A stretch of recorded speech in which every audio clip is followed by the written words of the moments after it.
Yes, it's happened again. My AliExpress wish list is starting to fill up again, and I want to share with you those watches today because there seems to be more and more amazing looking watches at reasonable prices being put out there on AliExpress. So today, another AliExpress wish list.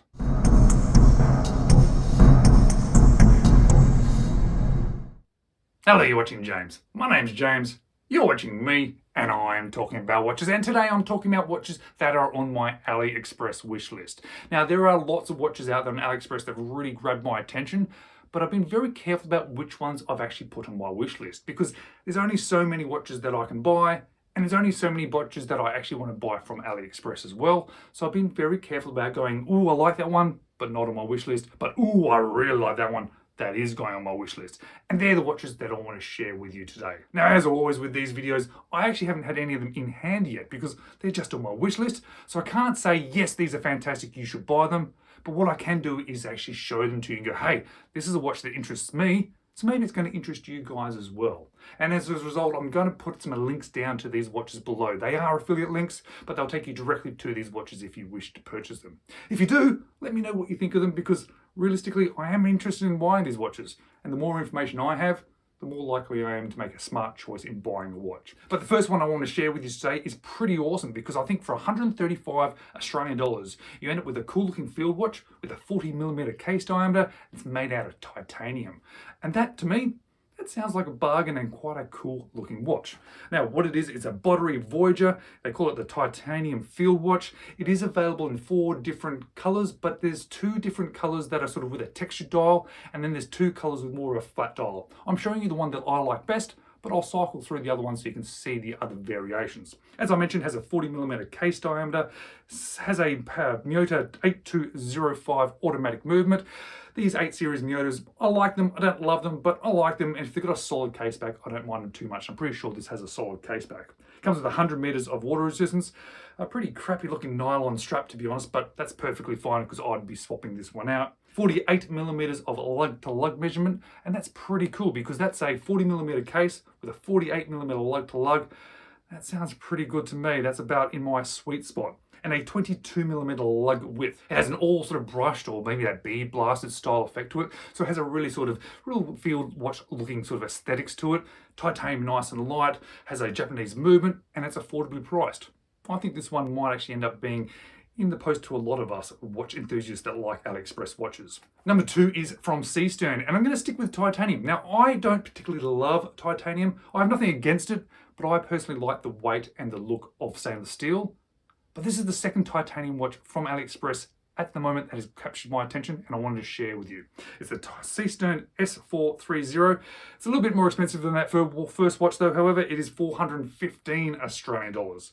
But for 415 Australian dollars, you're getting a titanium NH38. That's the no date variant Seiko movement, which is fantastic because it's a no date watch, this one, with a 39mm case diameter. Apparently you can get it with a Seagull as well, which is more the high beat movement, the ST2130.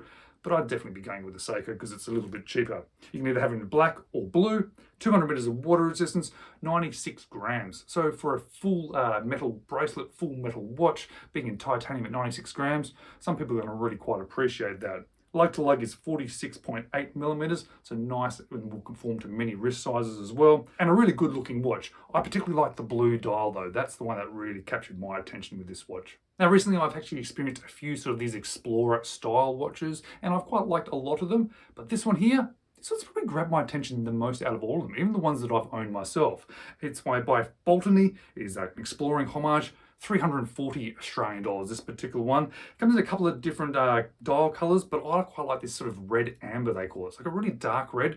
They say it's an enamel dial. I'm not 100% sure if it's actually an enamel dial, but it looks like one, but I think it looks kind of cool. There is a black variation as well. Has the Seiko NH38, again, the no date variant option, which is fantastic. I think if you can have a no date watch, it's nice to have that no date movement in there. 39mm case diameter, domed sapphire crystal, 200 meters of water resistance, and a 47mm lug to lug. So that real sort of dimensions that are quite nice in this sort of style, and with a dial that's a little bit different, which I think is actually going to make all the difference about this one. The only problem I have with these sort of exploring style watches is they perhaps look a little bit basic. Maybe they feel a little bit boring compared to some other more exciting watches that I own. but just having this slightly different dial and a good looking dial, I think may make all the difference. Next is Cadisen, and I actually have not owned a Cadisen before. I know they put out some cool watches, and especially at affordable prices, but I haven't owned one. But this one here, this one's captured my attention more than any other Cadisen that I've ever seen. It's 250 Australian dollars, and it's the Cadisen C8097, powered by a high-beat 9015 Miyota movement. Yes, you heard me, this is a Miyota high-beat 9000 series movement in a $250 Australian watch. I think that's the cheapest watch I've seen with this sort of high beat Miyota movement, because most watches that I see with this movement in it tend to be above 500 Australian dollars. So if you're just looking to buy it with a cool movement, this is probably going to be a good watch to buy. But I think it's a good looking watch anyway. Has 50 meters of water resistance, has a 40mm case diameter as well, so that's really nice. I do like 40mm. It's quite thin as well, it's only 11mm, 20mm lug width, has that really cool blue second hand see-through case back, so you are going to be able to see that high beat Miyota movement. Has that bit of a weird jewel though up at the 12 o'clock, which that doesn't grab me too much. I'm not really a big fan of that, but I think it seems fairly subtle, so it's not really going to stand out too much though. There's a couple of different options in the cases. There's a silver case, which is the one I'm showing you. That's the one that grabs my attention the most, but I think there's also a sort of a gold and a rose gold variation too. But for 250 Australian dollars with a high beat 9000 series Miyota, that seems like a bargain to me. Now, the next watch on this list is under 300 Australian dollars. And keep that in mind when I tell you that it is a mechanical watch with a Moonphase. Now, this is the only Moonphase watch I have in my collection. This one is by Glycine, and this was sort of 3 times this price. So this one here is the Sugess S430, and it is 295 Australian dollars. 295 for a Moonphase mechanical watch is pretty cool. 40mm case diameter again. I seem to be sort of drawn towards these 40mm case diameters. Only weighs 88 grams, 50 meters of water resistance. On the face there, obviously it has their Moonphase, but it also has a power reserve indicator. It contains the Seagull 2153 automatic movement, obviously with those functionalities on it. And if you look at the dial, if you look closely at the dial, there's a lot of interesting detail there, which I think is very, very cool. And that silver dial with those blue hands always grabs my attention. This one here that I'm showing you has the silver case as well, the stainless steel case, but I think there is a rose gold and a gold version too. Now next is a Felida, and I've owned a Felida before and I was amazed at how good it was, especially at the low price that it was. This one here is 200 Australian dollars and they call it the Felida 500 meters. Now this is a pretty obvious homage to me, and it's actually a homage of a watch that I really like, so it is grabbing my attention because it looks like a particular watch that I like, and it's also by a brand that I believe is going to be good quality. It's also very, very well priced. There are quite a few color variations with this one, but I quite like the orange. That sort of seems quite the traditional for this particular watch, but there's also this blue fade dial, which I think also looks very cool. Now the case is 43.5mm, which is what the watch's homaging is, 16mm thick, which is pretty thick, but that's also what the watch is that it is homaging is. I like the lug of 50, which that's okay. It's a bigger watch, perfectly okay for my wrist size, but that's probably pushing the sort of the extent of my sort of wrist happiness. 500 meters of water resistance. Being AliExpress, I'm not 100% sure of that, but realistically, maybe, you never know. NH38 movement as well, so it's got the no date Seiko movement in it as well, which I'm really happy about. I love it when there's a no date watch that has the no date movement. It really adds that extra little wow factor to it.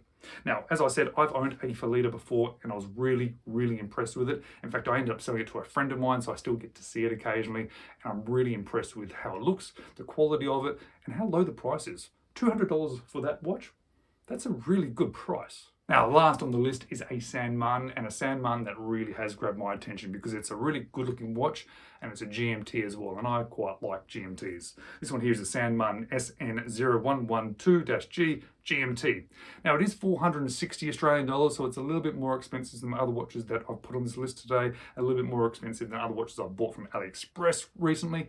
But I think for a San Martin, I think for a GMT San Martin and a watch that looks this good, it's not too bad. Pushing the boundaries a little bit, but I think it would be a really cool watch. Now this one here comes in 2 different variations. There's an all black bezel, and then there's a two-tone with a sort of a stainless steel and black bezel. And I think the stainless steel black bezel looks the best. Those bezel inserts though, they are ceramic, which I think is pretty cool. Bi-directional, being a GMT watch, so that's really cool. 38mm case diameter, 13.4mm thick, so it's not super thin, but that's okay. 145 grams, 46mm lug to lug, and yeah, contains that Seiko NH34 GMT movement, which I'm really happy with that Seiko movement. I've now had it in a watch and I'm really appreciated having it. As I mentioned, it has a ceramic bezel insert, which I think is cool. It will give you that nicer look to it and sort of longevity as well. 200 meters of water resistance, and I think to my personal tastes, this is one of the best releases from San Martin recently.